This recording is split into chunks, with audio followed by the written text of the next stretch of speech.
जमीनों के नामांतरण और पहले खारिज और फिर स्वीकृत करने का खेल, तहसीलदार और पटवारी पर गिर सकती है गाज। टोंक जिला कलेक्टर ने राजस्व मंडल अजमेर को भेजा है प्रस्ताव और 16 सीसीए के तहत चार्जशीट देने का प्रस्ताव भेजा है। तहसीलदार भगवती लाल जैन और पटवारी ब्रिजराज स्वामी के खिलाफ भी भेजा है प्रस्ताव। ऐसे में जांच में तहसीलदार और पटवारी के खिलाफ मिली थी अनियमितता। जिला कलेक्टर को मिली शिकायत के बाद करवाई गई थी जांच। जमीनों के नामांतरण निरस्त करवाने और फिर स्वीकृत करने के आरोप लगे थे और साथ ही पटवार मंडल ने भी तहसीलदार की कार्यशैली पर सवाल उठाए थे। अब टोंक जिला प्रशासन की जांच रिपोर्ट पर राजस्व मंडल अजमेर इस पर कार्रवाई करेगा।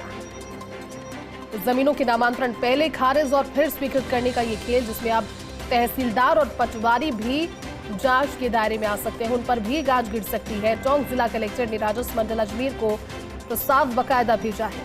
16 सीसीए के तहत चार्जशीट देने का प्रस्ताव, जिसमें अब तहसीलदार और पटवारी पर कार्रवाई की तलवार लटक रही है। तहसीलदार भगवती लाल जैन, पटवारी का नाम है ब्रिजराज स्वामी। इनके खिलाफ 16 सीसीए की चार्जशीट दाखिल करने का प्रस्ताव भेजा है। सहयोगी जियाउद्दीन जुड़े हैं। जियाउद्दीन, क्या पूरी जानकारी, क्योंकि आप तहसीलदार और पटवारी को 16 सीसी के तहत चार्जशीट देने के प्रस्ताव को लेकर के आगे कार्रवाई चल रही है और साथ साफ सी बात है कि कार्रवाई होगी तो फिर कई और नाम सामने आएंगे और इस पूरे प्रकरण में अपडेट्स लगातार निकलकर सामने आती रहेंगी। क्या जानकारी जियाउद्दीन इस पूरे मामले को लेकर? और देखिएगा कि सबसे अहम मामला ये था कि सरकार की तरफ से तो साफ तौर पर कहा गया है कि जब जितने भी नामांतरण जो होते हैं, म्यूटेशन दर्ज किए जाएं, वो ऑनलाइन पोर्टल के ऊपर दर्ज किए जाएं।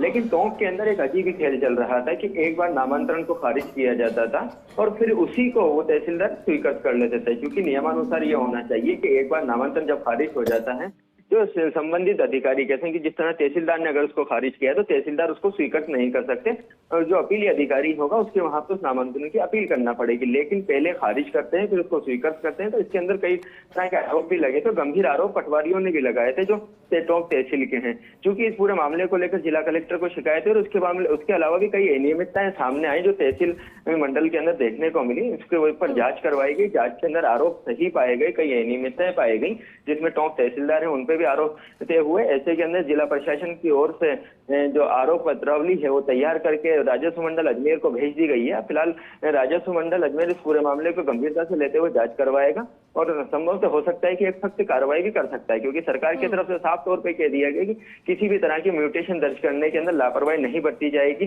जानबूझकर नामांतरण नहीं रोका जाएगा। इसलिए ऑनलाइन किया गया, लेकिन टोंक के अंदर जो खेल चल रहा था उसके बाद अभी कार्रवाई होना तय है। जी। ठीक है जियाउद्दीन, शुक्रिया जानकारी के लिए।